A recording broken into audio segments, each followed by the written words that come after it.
Hello बच्चों, welcome to Harsh public school Gurugram YouTube channels. तो last lecture बच्चों हमने देखा था पैरामीटर्स का और कंप्लीट पैरामीटर के कॉन्सेप्ट मैंने आपको करवाया था और कई सारे फॉर्मूलेज आपको करवाए थे और उनके बेस पे जो एक्सरसाइज दे रखा था 17A उनको भी हमने इंटायर क्वेश्चंस को कंप्लीट किया था प्रॉपर स्टेप वाइज में। तो उन सभी क्वेश्चन को आपने अच्छे से देखा होगा और ये वीडियो अपने दोस्त तक भी पहुंचाओ बच्चों, जैसे कि वो भी आपके दोस्त भी आपके साथ एक्सपर्ट हो पाए मैथ्स में, राइट। तो उन तक भी ये वीडियो जरूर पहुंचो जिससे कि वो भी अच्छे से एक्सरसाइज की प्रैक्टिस कर पाए। ओके, सो आज बच्चों हम कवर करने वाले हैं एरिया और एरिया से रिलेटेड जितने भी क्वेश्चंस हैं आपके 17B में वो भी कंप्लीट करेंगे। तो वीडियो कंप्लीट देखो और साथ साथ बच्चों इस कंसेप्ट को आप हाईलाइट करते चलो और अपना पेंसिल या नोटबुक ले लीजिए और लिखने का भी प्रयास कीजिए। जैसे कॉन्सेप्ट समझ में आ जाता है तो आप अपनी नोटबुक पे नोट डाउन भी कर लीजिए और साथ साथ क्वेश्चन की प्रैक्टिस भी करना है आपको, जिससे कि आपकी एक जो आप करोगे तो इम्प्रूवमेंट होगा। सो देखो आज हम कवर करने वाले हैं एरिया। एरिया होता है क्या बच्चों? तो देखो एरिया क्या होता है, यानी area of shape is amount in space is covered, मतलब जिस स्पेस को कोई फिगर या डायग्राम्स कवर करता है that is called area. Let's see in figure. अब यहाँ पे देखिए एक फिगर दिख रहा है आपको, तो ये एक स्क्वायर फिगर है। तो ये जो जितने पार्ट्स में कलर कर रखा है ना, ये एक एरिया को एक्वायर कर रखा है या कवर कर रखा है। आप इस ट्रायंगल को देख सकते हैं, ये ट्रायंगल भी एक एरिया को कवर कर रखा है। ये रेक्टेंगल को देख सकते हैं कि एक एरिया को कवर कर रखा है। ये सर्कल देख रहे हैं कि एक एरिया मतलब एक स्पेस को कवर कर रहा है, एक सरफेस को कवर कर रहा है। और जो शेप, जिस शेप का, जैसे ये सर्कल है तो सर्कल शेप में एरिया को कवर कर रहा है तो सर्कल का एरिया निकालेंगे। ये रेक्टेंगल शेप में कवर कर रहा है तो रेक्टेंगल का एरिया निकालेंगे। ये ट्रायंगल के शेप में कवर कर रहा है तो ट्रायंगल का एरिया निकालेंगे। और ये जो स्क्वायर की शेप में कवर कर रहा है तो स्क्वायर की शेप में इसका एरिया निकालेंगे। तो ये तो कुछ एरिया की बातें थी, आई थिंक आपको समझ में आ गया। देखो बच्चों, जब आप एरिया को मेजर करोगे ना तो उसके लिए यूनिट भी बहुत ज़रूरी है, बहुत इंपॉर्टेंट रोल है। यूनिट का भी बहुत इंपॉर्टेंट रोल है। So unit of measurement of area. तो देखो एरिया को मेजर करने के लिए यूनिट भी अलग अलग होता है। तो वो डिपेंड करता है बच्चों कि आप कितनी छोटी वैल्यू ले रहे हो, उससे बड़ी वैल्यू ले रहे हो, उससे भी बड़ी ले रहे हो, कितनी बड़ी वैल्यू ले रहे हो। तो जैसे जैसे बच्चों वैल्यू बढ़ेगा ना उसका जो मेजरमेंट होगा वो भी बढ़ता चला जाएगा। तो सबसे छोटा अगर बेसिक लेवल पे देख ले तो बच्चों मिलीमीटर्स होता है। उससे बड़ा अगर एरिया होता है तो सेंटीमीटर होगा और उससे भी जब बड़ा होता है तो मीटर होगा और उससे भी होता है तो किलोमीटर होगा। तो ये कुछ बेसिक यूनिट्स है बच्चों, जिससे हम क्या कर सकते हैं, एरिया को मेजर कर सकते हैं, पैरामीटर को मेजर कर सकते हैं, इवन वॉल्यूम को मेजर कर सकते हैं। तो अब आप यहाँ पे देखना है, जब भी एरिया की बातें आता है ना बच्चों, तो अगर उनकी ऐसा यूनिट की बात करूँ ना तो मिलीमीटर स्क्वायर होता है, सेंटीमीटर स्क्वायर होता है, किलोमीटर स्क्वायर होता है। अभी हम आपको दिखाएंगे भी कैसे लिखना पड़ता है, कैसे किलोमीटर हो जाता है, कैसे मिलीमीटर हो जाएगा और कैसे। क्योंकि बच्चों जब भी ये हम बात कर रहे हैं ना, ये 2D फिगर की बात कर रहे हैं। 2D मतलब क्या होता है बच्चों?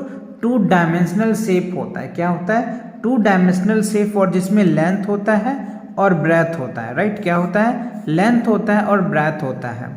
आप कहोगे सर स्क्वायर में तो लेंथ ब्रेथ होता ही नहीं। तो बच्चों स्क्वायर में क्या होता है? साइड इंटू साइड होता है। आप बोलोगे ट्रायंगल में तो बेस इंटू हाइट होता है। तो कहने का मतलब दो ही ऐसे पार्ट आता है, इसीलिए हम बोलते हैं 2D, 2 dimensional, length into breadth, right. समझ आ रहा है ना? आगे बहुत अच्छे से समझ में आपको आएगा। तो ये कुछ बेसिक चीज़ें थी जो आपको समझ आ गया। चलिए अब मैं इनके कुछ फॉर्मूलेज करवाता हूँ बच्चों, जो मैंने नोटबुक में नोट डाउन कर रखा है, जिससे कि आप अच्छे से अपने नोटबुक में भी इसी तरीके से नोट कर ले और अच्छे से कर ले, जिससे कि आप प्रैक्टिस कर पाए अगेन एंड अगेन। ओके, सो कुछ चीज़ें हैं यहाँ पे मैंने लिखा है। पहले व्हाट इज एरिया, अभी मैंने एरिया का डेफिनेशन आपको बता दिया है ना, कि area of a shape is amount of space it's covered. जिस स्पेस को वो कवर कर रखा होता है वो उसका एरिया होता है। अब देखना है कि वो शेप कैसा है। ओके, यूनिट की बात मैंने भी बताया कि मिलीमीटर्स होगा, सेंटीमीटर होगा, मीटर होगा, किलोमीटर्स होगा, है ना। ऐसे यूनिट बढ़ता चला जाता है। चलिए अब इनके कुछ फॉर्मूलेज हैं बच्चों, ये बहुत इंपॉर्टेंट है, आप इनको लिख लेंगे। Area of rectangle length into breadth होता है, क्या होता है, area of rectangle length into breadth, या फिर आप कुछ शॉर्टकट में लिखना चाहें तो ए को एरिया बोल देते हैं ना, लेंथ को एल बोलते हैं, ब्रेथ को बी बोल देते हैं, तो A equals to L into B हो जाएगा। अच्छा, अगर आपको लेंथ निकालना होगा तब कौन से फॉर्मूला लगाओगे, तो देखो बच्चों लेंथ इक्वल्स टू क्या हो गया, एरिया अपॉन में ब्रेथ होगा, तो ये सब नोट कर लीजिए, बहुत काम आएगा, है ना। अगर आपको ब्रेथ निकालना है तो एरिया अपॉन में क्या होगा, लेंथ हो जाएगा। मैं शॉर्टकट लिखा हूँ बच्चों, आप प्रॉपर लिख देना, एरिया ऑफ रेक्टेंगल अपॉन में क्या होगा, लेंथ ऑफ रेक्टेंगल्स। यहाँ पे अगर आप लिखेंगे तो एरिया ऑफ रेक्टेंगल अपॉन में क्या होगा, लेंथ ऑफ ब्रेथ, तो आपको प्रॉपर एक स्टेटमेंट बन जाएगा। बट मैंने शॉर्टकट में लिखा है क्योंकि वही चीज़ बार बार लिखना अच्छा नहीं लगता, इसलिए मैंने शॉर्टकट में लिख दिया। अच्छे से समझ आ गया, गुड। चलिए नेक्स्ट देखते हैं, एरिया ऑफ स्क्वायर की अगर मैं बात करूं बच्चों तो साइड इंटू साइड होता है, क्या होता है, साइड इंटू साइड, यानी साइड स्क्वायर भी आप बोल सकते हैं। यह साइड ऑफ स्क्वायर अगर आपको पूछा जाता है तो अंडर रूट ए बोल देते हैं, बट ये आपके कॉन्सेप्ट से बाहर है तो ये अभी पूछा नहीं जाएगा, बट हाँ मैं एक एक्स्ट्रा नॉलेज के रूप में आपको बता दिया। आपको साइड ऑफ स्क्वायर इस फॉर्मूले से आपके बुक में पूछे जाएंगे बच्चों, है ना, तो आप इनको भी बहुत अच्छे से कर लेंगे। ये थोड़ा एक्स्ट्रा लेवल के क्वेश्चंस हैं तो ये आप में नहीं होगा, ये 6th क्लास में देखने को मिल जाएगा आपको, है ना, बट अभी राइट नो नहीं है। हाँ, अगर कंपटीशन की तैयारी करेंगे तो आपको देखने को मिलेगा, राइट। आपके बुक में बच्चों ये है side of square, perimeter by 4, आप इसको अच्छे से याद कर लेंगे, ठीक है। चलिए नेक्स्ट देखते हैं बच्चों, एरिया ऑफ ट्रायंगल, ये भी आपके सिलेबस में नहीं है, फिर भी आप जिस लेवल में पढ़ रहे हैं ये फॉर्मूले आपको आने चाहिए। तो एरिया ऑफ ट्रायंगल्स क्या कहते हैं बच्चों, 1/2 बेस इंटू हाइट होता है। बेस आपको पता है जिस पे टिका है, हाइट क्या होता है, कितनी ऊंचाई है, ठीक है। अगर इसी में पूछ देता है कि बेस बताओ तो क्या होगा, 2 इंटू एरिया अपॉन में हाइट हो जाएगा बच्चों। और यहीं पे अगर आपको हाइट पूछ देता तो 2 इंटू एरिया अपॉन में क्या होगा, हाइट। एरिया मतलब समझ में आ रहा है ना, area of triangle, okay, area of triangle लिखेंगे, एरिया ऑफ ट्रायंगल लिखेंगे। तो आई होप ये लिस्ट ऑफ फॉर्मूला आपने अच्छे से बना लिया होगा, अच्छे से समझ आ गया। आपको समझ आ गया तो बच्चों वीडियो को एक बार लाइक कर दो और कमेंट करना मत भूलो बच्चों, जिससे कि हमें मोटिवेशन मिलता है कि आपको ये बातें समझ आ रहा है। जो मेरा मैसेज मैं आपके साथ शेयर कर रहा हूँ वो मैसेज आप तक पहुँच पा रहे हैं और आपको ये बेनिफिट हो पा रहा है, राइट। तो कमेंट करके ज़रूर बताना बच्चों वीडियो कैसा लगा, क्या इम्प्रूवमेंट की नीड है, राइट, जिससे कि हम आपके लिए और अच्छे और एक्स्ट्रा एफर्ट लगा पाएँ, ओके। चलिए तो एक्सरसाइज को देख रहा है कि self practice 17B, okay, self practice 17B में कह रहे हैं आपको complete the table for the area of rectangle. अच्छा, अभी मैंने आपको बताया कि एरिया ऑफ रेक्टेंगल क्या होता है, लेंथ इंटू ब्रेथ। तो अब इस फिगर में आप देख पा रहे हैं बच्चों ये लेंथ है और इसमें जो दे रखा है ABCDE, तो सभी का लेंथ है, ठीक है ना। और यहाँ पे दे रखा है विड्थ यानी ब्रेथ, तो ये जो A की ब्रेथ है, B की, C की, D की, E की, सभी की ब्रेथ है। और आपसे क्या पूछ रहा है कि आप इनका एरिया बताइए, एरिया क्या होगा। तो अभी हमने आपको फॉर्मूला बताया था, एरिया ऑफ रेक्टेंगल क्या होता है, लेंथ इंटू ब्रेथ होता है। इसलिए मैं बोला था आप इसको अच्छे से लिख लीजिए और याद कर लीजिए, जिससे कि आप फॉर्मूले अच्छे से लगा पाएंगे। तो this multiply this multiply this, L into B, L into B, L into B, L into B, अच्छे से समझ में आ गया। आप इसको मल्टीप्लाई करके यहाँ पे फिल कर देंगे, इस दोनों को मल्टीप्लाई करके यहाँ पे फिल करेंगे, इस दोनों को मल्टीप्लाई करके देखो, अब जब मल्टीप्लाई करेंगे इसको मल्टीप्लाई करेंगे तो ये भी तो मल्टीप्लाई होगा, ये भी तो मल्टीप्लाई होगा, ये भी तो मल्टीप्लाई होगा।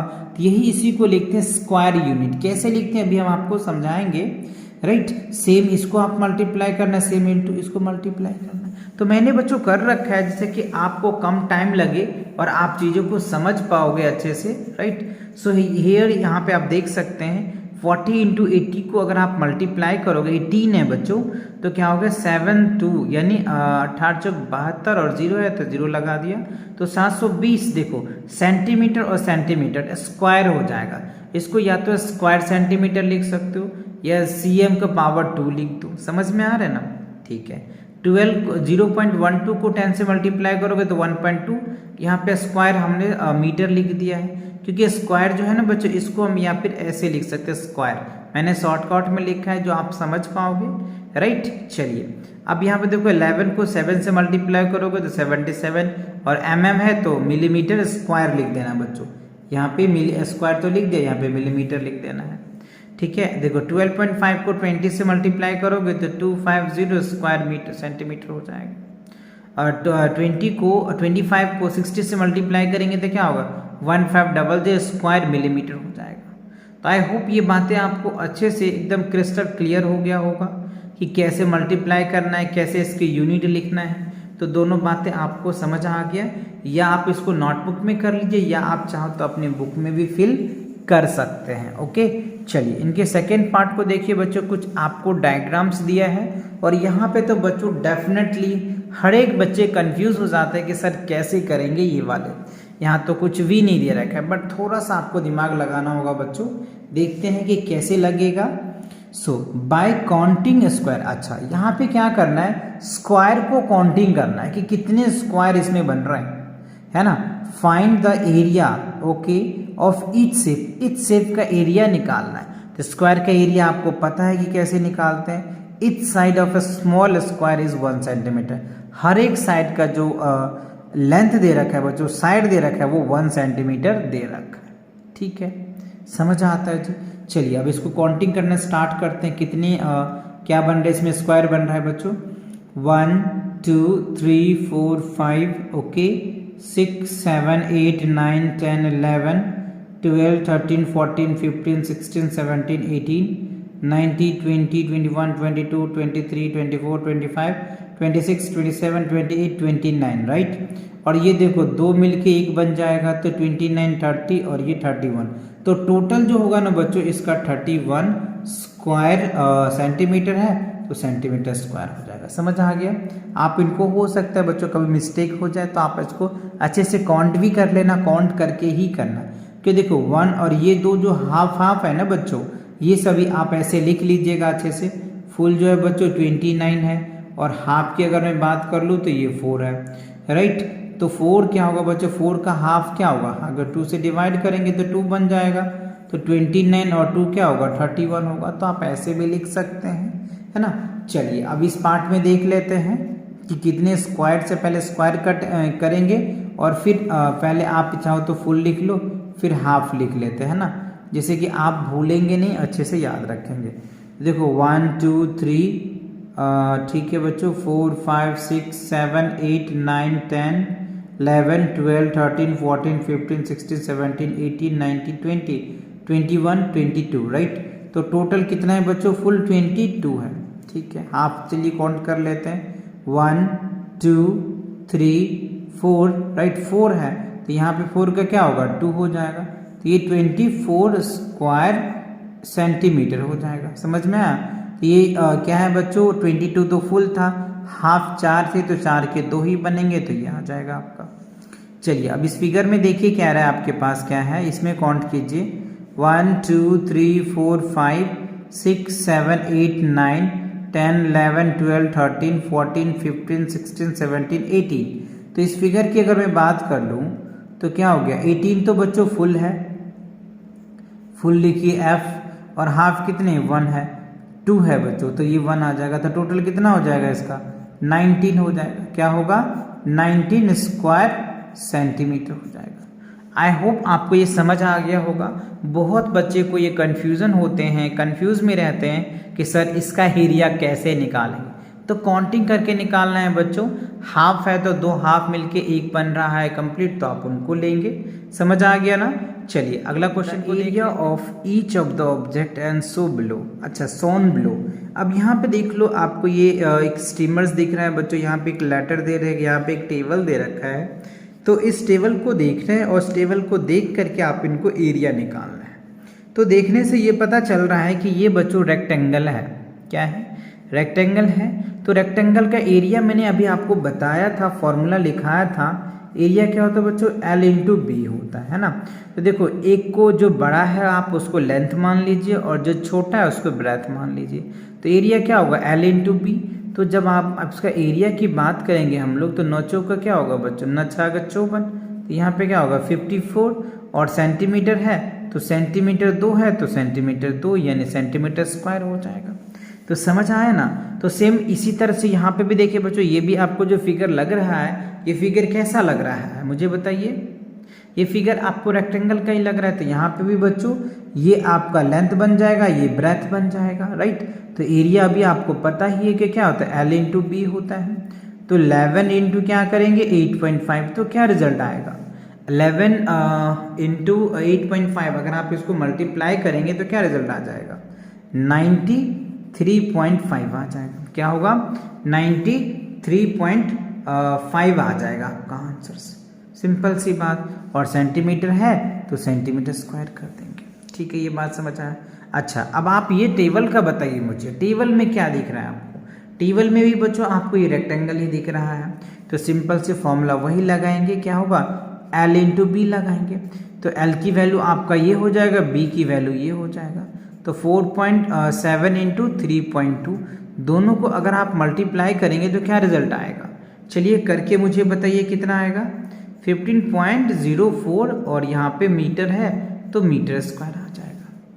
आई होप आपको अच्छे से समझ आ रहा होगा, एकदम क्रिस्टल क्लियर हो रहा होगा कि कैसे करना है। बहुत इजी है बच्चों, है ना, क्योंकि ये फॉर्मूला अगर आपको इससे पहले मैंने अभी बताया ही था इसी वीडियो में, तो कंप्लीट में आप शुरू में देखा ही आपने ना। तो इसी तरह से फॉर्मूले आपको याद करना है। फॉर्मूले अगर आपको याद रहता है ना तो आप आसानी से क्वेश्चन को कर पाएंगे और प्रॉपर स्टेप वाइज भी कर पाएंगे। सो क्वेश्चन नंबर 4 देख लेते हैं। Find the area of each rectangles whose dimensions are given. अच्छा देखो, यहाँ पे सेम बच्चों यहाँ पे तो फिगर दे दिया था आपको, यहाँ पे उनकी डायमेंशंस की वैल्यू दे रखा है।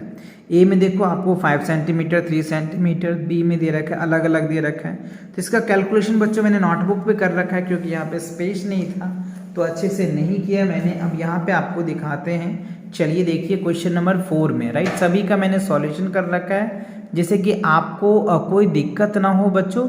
और कई बच्चों को वर्ड स्टेटमेंट लिखना नहीं आता है, बहुत मिस्टेक होता है, इसलिए मैंने स्टेटमेंट के साथ किया है। और इसीलिए किया है कि आपको एट ए टाइम जब मैं सॉल्व करूँगा तो वीडियो बहुत बड़ा बन जाता है और अच्छे से समझ भी नहीं आता है आपको, इसलिए मैंने सॉल्व करके रखा है, जैसे कि आपको अच्छे से मैं समझा पाऊँ। ओके, सो अगर मैं फोर्थ क्वेश्चन तो अभी मैंने आपको समझा देते, ए पार्ट है, बी पार्ट है।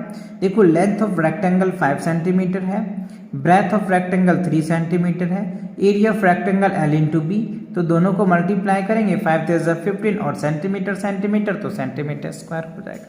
सेम प्रोसेस बच्चों बी में भी है, length of rectangle, breadth of rectangle, area of rectangle, है ना, ये आ गया, फिर इसको मल्टीप्लाई करेंगे, ये रिजल्ट आ जाएगा। आप इनको चाहो तो एक बार देख लो, क्योंकि प्रोसेस वही है, राइट, प्रोसेस वही है, लिखना वही बातें, है ना। आप यहाँ पे सी पार्ट का ये है बच्चों, डी पार्ट का ये है, सेम वही प्रोसेस लिखी हुई है।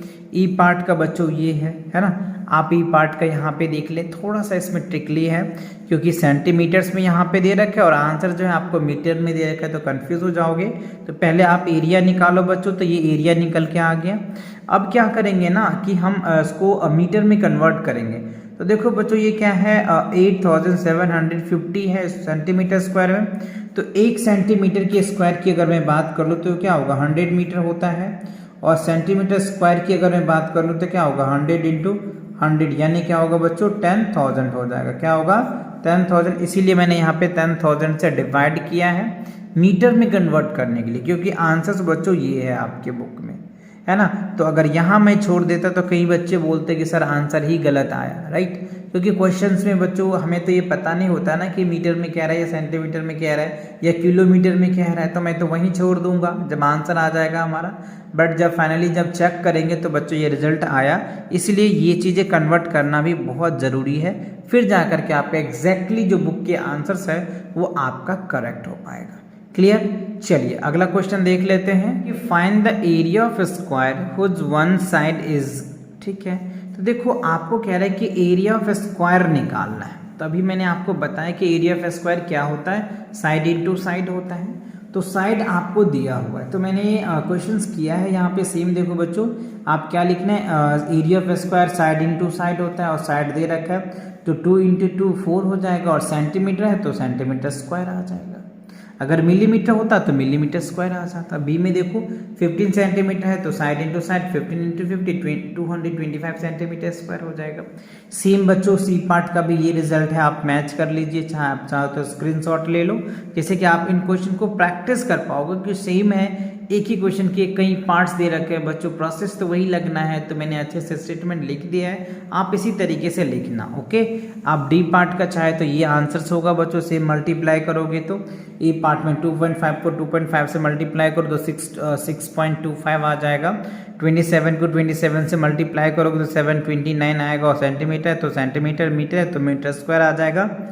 11.5 को 11.5 से मल्टीप्लाई करोगे तो 132.25 किलोमीटर स्क्वायर आ जाएगा, है ना। 100 को करोगे तो 10,000 आ जाएगा। 4 होल 1/2 को करोगे तो 20 होल 1/4 मीटर है तो मीटर स्क्वायर आ जाएगा। बिकॉज ये सेम फॉर्मूला है बच्चों, आप इनको याद कर ले, साइड इंटू साइड। स्क्वायर जो होता है, स्क्वायर का एरिया साइड इंटू साइड होता है। ओके, सो अब देखते हैं क्वेश्चन नंबर 6 में क्या कह रहा है बच्चों।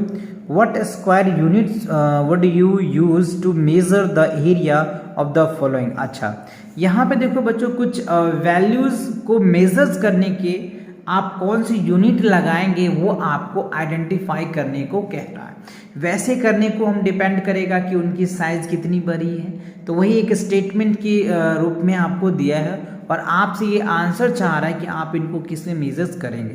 तो चलिए बच्चों हम इसको देख लेते हैं। सबसे पहला आपकी बुक में आंसर दे रखा है, a page of this book. अच्छा, जो बुक हम पढ़ रहे हैं a new learning composite math बच्चों, उसका जो बुक का पेज है वो किस में मेजर करते हैं, तो सेंटीमीटर स्क्वायर में, सेंटीमीटर स्क्वायर हो जाएगा। ठीक है, और द क्लासरूम की अगर मैं बात कर लूँ बच्चों, तो क्लासरूम जो होता है वो मीटर में होता है। स्टंप जो होता है बच्चों मिलीमीटर में होता है। मैंने लिख लिया जैसे कि आपको अच्छे से समझ आ जाए और आप अच्छे से कर पाएंगे चीज़ों को। इंडिया कितने किलोमीटर में फैला हुआ है, मेजरमेंट यानी किलोमीटर में होगा बच्चों। जो ब्लैक बोर्ड होता है उसको मीटर में हम लोग मेजरमेंट करते हैं। एंड इंसेक्ट्स विंग्स जो होता है वो मिलीमीटर्स में होते हैं। ठीक है, इंडिया का जो ओशंस होता है वो बच्चों किलोमीटर्स में होते हैं। ब्लैंकेट कोट जो होता है बच्चों वो भी कह रहा है ब्लैक कहता है बच्चों। बास्केटबॉल है, सॉरी बच्चों, ये क्या है, बास्केटबॉल एंड कॉर्ट जो होता है वो भी मीटर में हम उनको यूज करते हैं। तो ये बेसिक यूनिट था, आपको समझ अब आ गया होगा कि ऐसे क्वेश्चंस क्यों पूछ रहे हैं, कि आपको समझ आ रहा है या नहीं, कि बड़ी यूनिट के लिए बड़ी, छोटे वैल्यू के लिए छोटे यूनिट के यूज करेंगे, बड़े वैल्यू के लिए बड़े वैल्यू के बड़े यूनिट का यूज करते हैं, इसलिए ये आपसे पूछ रहा है। ओके, चलिए क्वेश्चन नंबर 7 में देखो, कह रहा है tick the best estimate of for area. अच्छा, एस्टिमेट की अगर मैं बात कर लूँ, एन इन्वेलप, तो इन्वेलप का क्या हो सकता है, 2 सेंटीमीटर स्क्वायर हो सकता है, 200 सेंटीमीटर स्क्वायर हो सकता है, या 200 मिलीमीटर हो सकता है, या 200 मीटर हो सकता है। तो देखो ये तो बहुत छोटा हो जाएगा बच्चों, तो मिनिमम जो है वो ज़्यादा, अगर एस्टिमेट की बात कर लेना तो ये करेक्ट होगा, 200 सेंटीमीटर स्क्वायर चल सकता है। ओके, चलिए ये बहुत छोटा हो जाएगा और ये तो बहुत बड़ा हो जाएगा, इसीलिए। ओके, सेकेंड में देखो बी पार्ट में, अ पेज ऑफ न्यूज़पेपर। अच्छा, न्यूज़पेपर जो होता है बच्चों 2640 मिलीमीटर्स का होगा, या 2640 सेंटीमीटर का, मीटर का। तो बच्चों ये भी जो है सेंटीमीटर में ही होगा, बिकॉज सेंटीमीटर एक स्टैंडर्ड यूनिट हो जाता है, बहुत ना ज़्यादा ना बहुत बड़ा, बीच का रहता है, इसलिए आप इसको सेंटीमीटर प्रिफेयर कर सकते हो। ओके, चलिए अगले क्वेश्चन को भी देख लेते हैं, आज तो कंप्लीट करना है पूरे। Area of dial of watch that is 25 millimetres long and 23 metre wide. अच्छा, एक डायल वॉच है, कुछ इस तरीके से आप चाहो तो बना लीजिए बच्चों, है ना। ये डायल वॉच है, जैसे मान लो यहाँ पे 10:30 लिख दिया, तो ये जो डायल वॉच है ना, ये रेक्टेंगल का शेप का है। कैसा है ये, रेक्टेंगुलर का शेप है, जिसमें आपको लेंथ दे रखा है 25 मिलीमीटर्स, और जो ब्रेथ है वो 23 मिलीमीटर दे रखा है। तो सिंपल बात है, आपको लेंथ ब्रेथ पता चल गया, एरिया तो निकल ही जाएगा। लेंथ ऑफ डायल वॉच इतना है, ब्रेथ ये दे रखा है, एरिया ऑफ हमने लिख दिया, दोनों को मल्टीप्लाई कर दिया, 575 आपका रिजल्ट आ गया, और यही इस डायल वॉच का एरिया होगा। इतना एरिया ये डायल वॉच कवर कर रहा होगा। ओके, सो क्वेश्चन नंबर 9 में देख लीजिए बच्चों, ये स्टेटमेंट वाला क्वेश्चन है, तो आप इनको 1-2 बार जरूर पढ़ें, जिससे कि आप अच्छे से क्वेश्चनों को समझ पाएंगे और आप अच्छे से सॉल्व कर पाएंगे। ओके, सो देखो, compare the areas of the square of sides of 15 centimetres and a rectangles 11 centimetres by 8 centimetres. Okay, which figures has greater area and how much, right. देखो इसमें 3 क्वेश्चन आपसे पूछ रहा है। पहला तो कह रहा है कंपेयर करो एरिया को स्क्वायर में और रेक्टेंगल में, ठीक है, जिसका लेंथ और दे रखा है, लेंथ ब्रेथ दे रखा है बच्चों, ठीक है ना। तो देखो एक तो स्क्वायर हो गया, साइड्स आपको दे रखा है इतना, ठीक है। अगर रेक्टेंगल की बात करें तो लेंथ ये दे रखा है, ब्रेथ दे रखा है। तो पहले सबसे पहले दोनों का क्या करो बच्चों, आप एरिया निकालो। तो साइड आपको दे रखा है तो एरिया निकाल दिया, साइड इंटू साइड, तो ये निकल के आ गया, किसका, स्क्वायर का एरिया निकल के आ गया, ठीक है। अब आप रेक्टेंगल का निकालिए, लेंथ पता चल गया, ब्रेथ पता चल गया, तो L इंटू बी होता है, ठीक है जी। एरिया निकल के आ गया, कितना एरिया ज्यादा हुआ, a square area has greater as a compare of rectangle. तो देखो रेक्टेंगल का जो एरिया है ना बच्चों वो 88 सेंटीमीटर स्क्वायर आया है, और स्क्वायर का जो एरिया है ना वो कह रहे हैं 225 सेंटीमीटर स्क्वायर आया है। तो आप देख के ही बता सकते हैं कि जो स्क्वायर है इसका एरिया ज़्यादा है और रेक्टेंगल का एरिया कम है। तो क्वेश्चन में हमसे पूछ रहा है हाउ मच, कितना। तो सिंपल सी है बच्चों, we need to subtract for that. So square of square का एरिया में से क्या करेंगे, रेक्टेंगल का एरिया आपको सब्ट्रैक्ट कर देना है। तो सब्ट्रैक्ट करेंगे तो क्या होगा बच्चों, 137 सेंटीमीटर स्क्वायर आ जाएगा। तो ये 137 सेंटीमीटर स्क्वायर क्या है, रेक्टेंगल के एरिया से जो स्क्वायर का एरिया है वो ज़्यादा है।